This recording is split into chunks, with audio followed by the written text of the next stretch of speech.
नमस्कार साथियों, मित्रों, दोस्तों। स्वागत है आप सभी का मेरे YouTube channel PMT astro trust में और मैं हूं आप सभी का साथी डॉक्टर मनीष त्रिपाठी। आप सभी के समक्ष उपस्थित हूं रश्मि रथी भाग 2 लेकर के। और आप सभी को जैसे पूर्व विदित है कि मैं रश्मि रथी में कृष्ण और कर्ण का प्रसंग सुना रहा था। अब कृष्ण और कर्ण एक साथ होकर के रथ पर चले हैं और क्या परस्पर बात चल रही है और क्या किस प्रकार से जो केशव हैं कर्ण को घेर रहे हैं, आइए हम सभी आगे के इस दृष्टांत में सुनते हैं। आप सभी को कैसा लग रहा है ये रश्मि रथी सुन करके एक बार कमेंट करके ज़रूर बताइएगा। अच्छा लगे तो लाइक, शेयर और सब्सक्राइब भी करिए, यही आप सभी से निवेदन है। आइए सुनते हैं रश्मि रथी भाग 2 में। पा तुझे धन्य है दुर्योधन, तू एकमात्र उसका जीवन तेरे बल की है आस तुझे। तुझसे जय का विश्वास तुझे और तू संग न उसका छोड़ेगा, तो वह रण से क्यों मुख मोड़ेगा, वह रण से क्यों मुख मोड़ेगा। क्या अघटनीय घटना कराल, क्या अघटनीय घटना कराल, तू पृथा कुक्ष का प्रथम लाल। ये देखिए कौन सा बाण मारे कि क्या अघटनीय घटना कराल, तू पृथा कुक्ष का प्रथम लाल। बनशूत अनादर सहता है, बनशूत अनादर सहता है और कौरव के दल में रहता है। भगवान ने बड़ा लंबा वाला बाण मारा। पृथा, पृथा मतलब कुंती का पुत्र भैया। तू पृथा कुक्ष का प्रथम लाल, तू कुंती माँ का पहली संतान है भैया कर्ण। ये बात जो आज तक कोई नहीं जानता था वह कर्ण के सामने रख दिए कि तू पृथा कुक्ष का प्रथम लाल, बनशूत अनादर सहता है। सब कहते हैं कि सूत पूत है। इसके माता पिता के बारे में किसी को खबर नहीं है, केवल या तो कुंती जानती हैं और या तो केशव जानते हैं।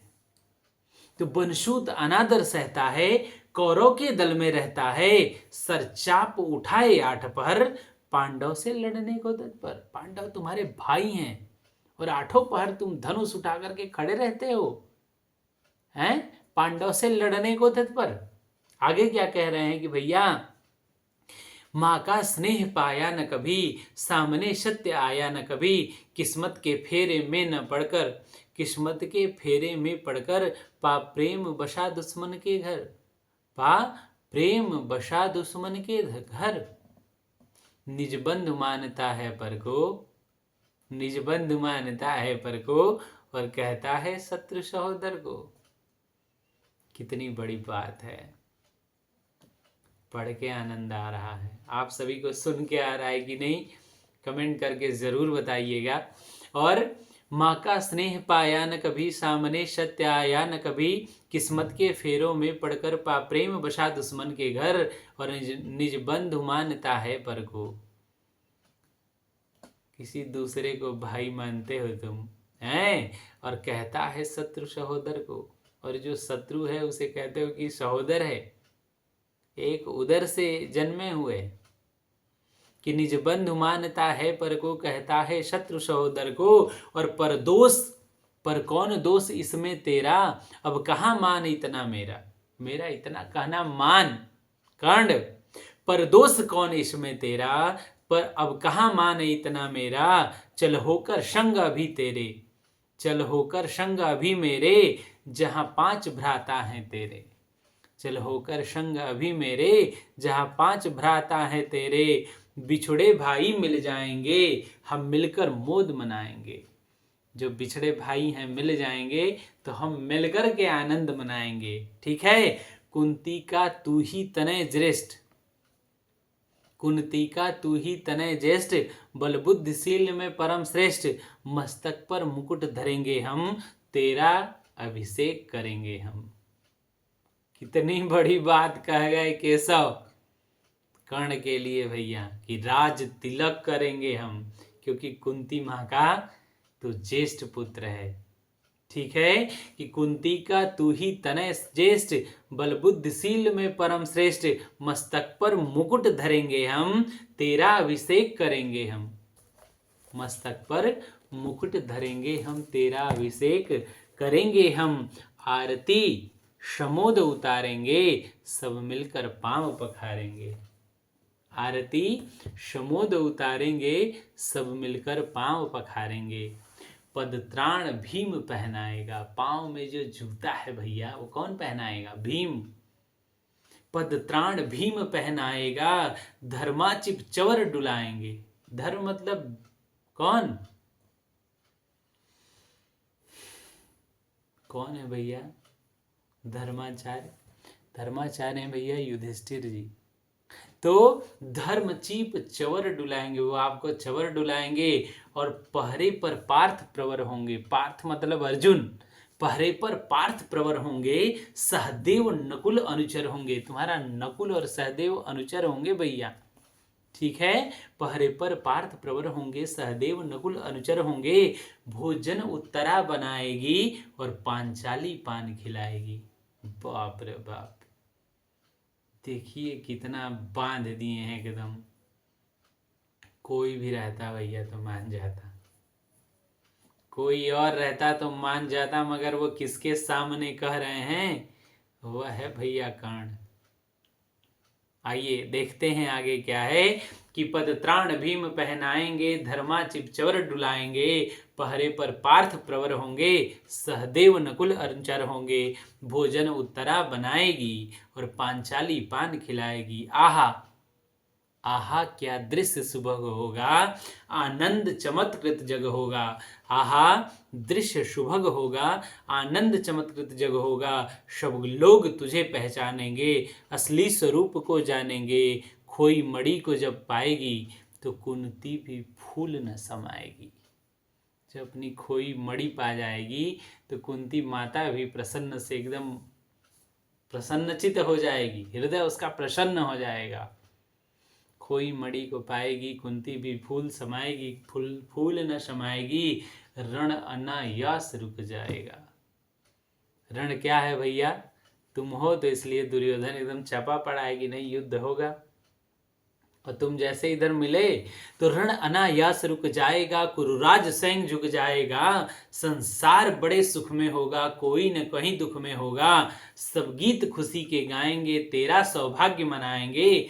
कुरु राज्य समर्पण करता हूँ, कुरु राज्य समर्पण करता हूँ, साम्राज्य समर्पण करता हूँ। यस मुकुट मान सिंहासन ले, यस मुकुट मान सिंहासन ले, बस एक भीख मुझको दे दे। कौरव को तजरण रोक सके, कौरव को तजरण रोक सके, भूखा हर भावी सोख सके। कह रहे हैं कि भैया कुरु साम्राज्य समर्पण है तुमको, सारा साम्राज्य समर्पण है, और जो भी यश मुकुट मान सब कुछ तुम्हें अर्पण है, लेकिन किसी भी प्रकार से कौरव को तजरण रोक सके। कौरव को छोड़ दो भैया, और भूखा हर भावी सोख सके। जो धरती पर विनाश होने वाला है, चिताएं बिछनी वाली हैं, लाशों का ढेर लगने वाला है, हे सखे उसको रोक लो तुम। समझ रहे हैं? अब यहाँ सुनते सुनते कर्ण क्या जवाब देता है, आइए मैं आप सभी को सुनाता हूँ कि कर्ण क्यों कर्ण है भैया। आज हम क्यों कहते हैं कि दानवीर कर्ण है वो। हम आप जैसे रहते तो पिघल जाते, लेकिन वो कौन है? कर्ण है। क्या कह रहा है? कह रहा है कि सुनकर कर्ण अधीर हुआ, क्षण एक तनिक गंभीर हुआ। सुनकर कर्ण अधीर हुआ, क्षण एक तनिक गंभीर हुआ। फिर कहा बड़ी यह माया है, फिर कहा बड़ी यह माया है, जो कुछ आपने बताया है। दीन मणि से सुनकर वही कथा, दीन मणि से सुनकर वही कथा, मैं भोग चुका हूँ ग्लानि व्यथा। मैं ध्यान जन्म का धरता हूँ, उन मन यह सोचा करता हूँ। और कैसी होगी वह माँ कराल, निज तन से जो शिशु को निकाल। वह माँ कितनी निकृष्ट रही होगी, कितनी निर्दयी रही होगी भैया, कि कैसी होगी वह माँ कराल, निज तन से जो शिशु को निकाल, धाराओं में धराती है अथवा जीवन दफनाती है। कर्ण को जन्म देते ही कुंती माता जो है भैया, उस समय उनकी शादी नहीं हुई थी और सूर्य भगवान की इतनी पूजा करती थी कि सूर्य भगवान प्रसन्न हो गए। उन्होंने कहा कि भैया क्या चाहते हो, तो कुंती माँ को उन्होंने आशीर्वाद दिया है, तो सूर्य पुत्र भी कहलाता है कर्ण। तो उन्होंने कहा कि आपकी तरफ पुत्र की इच्छा है। उस समय शादी नहीं हुई थी भैया, और सूर्य भगवान ने दे दिया वरदान। यो मस्त। तो विवाह से पहले अगर कोई गर्भ धारण कर ले तो उसे समाज जीने नहीं देता, इसलिए जन्म होते ही उस पुत्र को उन्होंने धरती माँ को समर्पित कर दिया था। वही ये बात कह रहा है कि मैं ध्यान जन्म का धरता हूँ, उन्मन यह सोचा करता हूँ, कैसी होगी वह माँ कराल, निज तन से शिशु को निकाल, धाराओं में धराती है अथवा जीवित दफनाती है। सेवती मास 10 तक जिसको, सेवती मास 10 जिसको, पालती उदर में रख जिसको, जीवन का अंश खिलाती है, अंतर का रुधिर पिलाती है, आती फिर उसको फेंक कहीं, नागिन हो नागिन हो वह नारी नहीं। जो माँ गर्भ में 10 महीने तक पालती है और अंतर का रुधिर पिलाती है, आती है फिर उसको फेंक कहीं, जन्म होते ही उसे कहीं फेंक आती है, और नागिन होगी वह नारी नहीं। कर्ण कह रहा है कि नागिन होगी वह नारी नहीं। हे कृष्ण आप चुप ही रहिए, हे कृष्ण आप चुप ही रहिए, इन पर न अधिक कुछ भी कहिए, सुनना न चाहते तनिक श्रवण, जिस माँ ने किया मेरा जनन, वह ना ही नारी कुल पानी थी, सर्पिड़ी परम विकराली थी। वह नहीं नारी कुल पाली थी, सर्पिड़ी परम विकराली थी, पत्थर समान उसका ही था, सुत से समाज बढ़कर प्रिय था। लड़के से भी प्रिय बढ़कर समाज हो गया कि पत्थर समान उसका ही, मतलब हृदय पत्थर समान उसका ही था, सुत से समाज बढ़कर प्रिय था। समाज की चिंता थी उस लड़के से आज ज्यादा बढ़कर, सुत से समाज बढ़कर प्रिय था। गोदी में आग लगा करके, गोदी में आग लगा करके, मेरा कुल वंश छिपा करके, दुश्मन का उसने काम किया, दुश्मन का उसने काम किया, माताओं को बदनाम किया। माँ का पै भी न पिया मैंने, दूध, माँ का भी दूध पीने का नसीब नहीं हुआ उस कर्ण को। कितनी व्यथा है उसके मन में, वह कृष्ण के सामने रख रहा है। कैसे कि माँ का पै भी न पिया मैंने, उल्टे अभिशाप लिया मैंने, यह तो यशस्विनी बनी रही, सबकी भव मुझ पर तनी रही, कन्या वह रही अपरिणीता, जो कुछ बीता मुझ पर बीता। वह एकदम सती साध्वी सब कुछ बन गई कुंती माँ, और जितना कुछ दर्द हुआ वो सब मेरे पर बीता। ऐसा क्यों? तब कह रहा है कि मैं जाति गोत्र से हीन दीन, तब क्या कह रहा है कि मैं जाति गोत्र से हीन दीन, राजाओं के सम्मुख मलिन, जब रोज अनादर पाता था, कह शूद्र पुकारा जाता था। जब रोज अनादर पाता था, कह शूद्र पुकारा जाता था। पत्थर की छाती फटी नहीं, और कुंती तब भी तो कटी नहीं। पत्थर की छाती फटी नहीं, कुंती तब भी तो कटी नहीं। मैं सूत वंश में पलता था, अपमान अनल में जलता था, अपमान की आग में जलता था। भैया क्या कह रहा है कि मैं सूत वंश में पलता था, अपमान अनल में जलता था, सब देख रही दृश्य प्रथा। कुंती माँ सारे दृश्यों को देख रही हैं, सब देख रही थी पृष्ठ प्रथा, माँ की ममता पर हुई वृथा। ममता नहीं उसे समझ में आया, माँ की ममता पर हुई वृथा, छिप कर भी तो सुध ले न सकी। छिप करके ही सुध ले लेती भैया, तो छिप कर भी तो सुध ले न सकी, छाया आंचल की दे न सकी।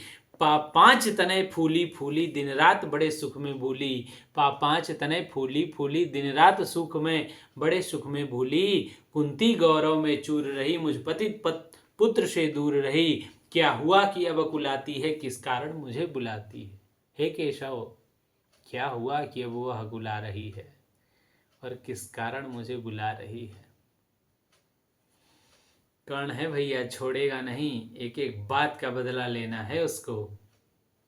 क्या 5 पुत्र हो जाने पर, सुत के धन धाम गंवाने पर, यह महानाश के छाने पर, अथवा मन के घबराने पर नारियां सदैव हो जाती हैं, नारियां सदैव हो जाती हैं, बिछड़ों को गले लगाती हैं।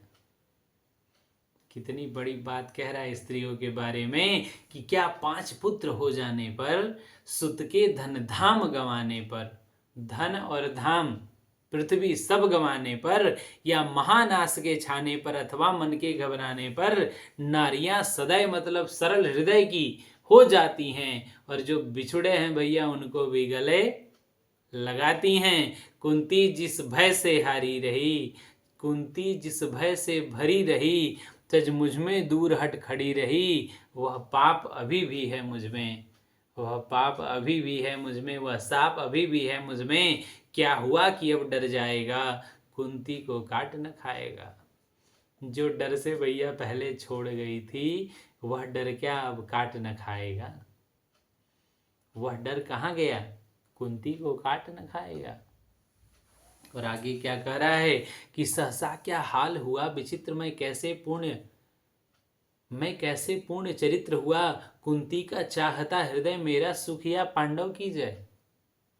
कह रहा है भैया कि कुंती इतना सरल कैसे हो गई, मेरा सुख चाहती है या पांडवों की जय चाहती है। यह अभिनंदन नूतन क्या है केशव, यह परिवर्तन क्या है, इसमें नया क्या है भैया हैं। हे केशव, ये कैसा परिवर्तन है कि एक समय जिस पुत्र को छोड़ आई थी, आज उस पांडवों की जय के लिए उस पुत्र के पास नहीं।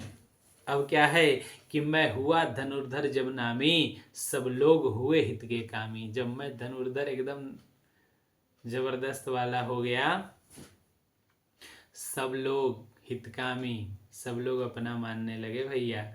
पर ऐसा भी था एक समय जब यह समाज निष्ठुर निर्दय किंचित न स्नेह दर्शाता था, विषव्यंग सदा बरसाता था।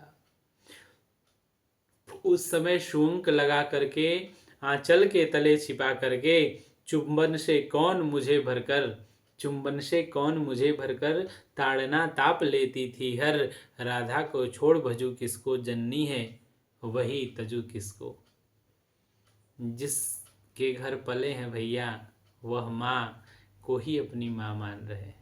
सूत पुत्र को, सूत के घर में जो पले थे, कहने की राधा को छोड़ भजू किसको, वही है भैया जननी है वही तजू किसको।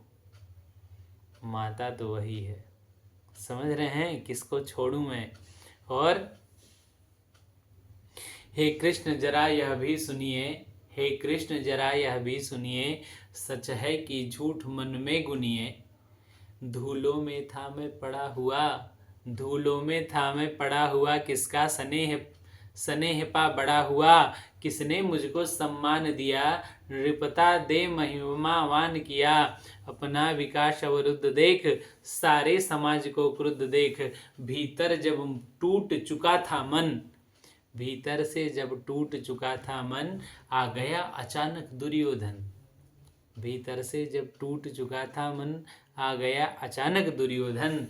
निश्चल पवित्र अनुराग लिए, मेरा समस्त सौभाग्य लिए। जब इस समाज के बार बार विस्पिंगों को सह करके मन अंतर मन टूट चुका था, तब तो मुझसे मिलने आया था भैया दुर्योधन। ठीक है। और क्या कह रहे हैं कि कुंती ने केवल जन्म दिया, राधा ने माँ का कर्म किया। और पर कहते हैं जिसे असल जीवन देने आया वह दुर्योधन, वह नहीं भिन्न माता से है, वह नहीं भिन्न माता से है, बढ़कर सहोदर भ्राता से है। वह नहीं भिन्न माता से है, बढ़कर सहोदर भ्राता से है। राजा रंक से बना करके, राजा रंक से बना करके, यशमान मुकुट पहना करके, बाहों में मुझे उठा करके, सामने जगत के ला करके, कर्तव्य क्या क्या न किया उसने, मुझको नवजन्म दिया उसने। दुर्योधन की बड़ाई कर रहे हैं अभी। हाँ भैया, कर्ण बड़ा आहत है और जो सच्चाई है वो बता रहा है।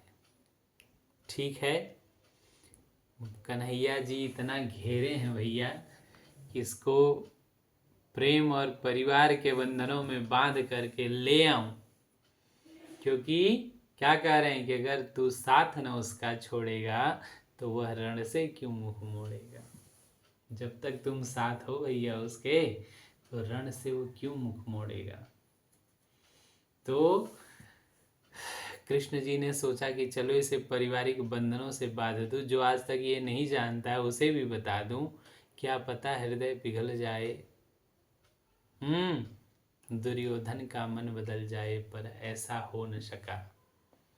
फिर उसने बताया कुंती के चरित्र के बारे में, एक माँ का निश्चल प्रेम के बारे में, एक माँ का समाज से पुत्र को छोड़ के समाज से अधिक भय के बारे में, और जो राधा माँ उसे पाली पोसी, जो दुर्योधन उसको सम्मान दिया, उसके बारे में।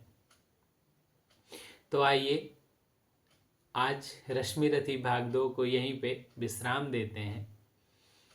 आगे हम सुनेंगे कि कर्ण ने दुर्योधन के बारे में क्या क्या कहा है कन्हैया से। आप सभी को कैसा लगा ज़रूर बताइएगा। ये मेरा प्रयास है आप सभी तक रश्मिरथी पहुंचाने का, और कृष्ण की चेतावनी के साथ कर्ण के विचार को भी जानने का, क्योंकि ये सब किताबों में ही समेटे न रह सके, कुछ कुछ आप तक पहुंच सके, यही मेरा प्रयास है। मिलेंगे आपसे रश्मिरथी भाग 3 को लेकर, तब तक के लिए नमस्कार।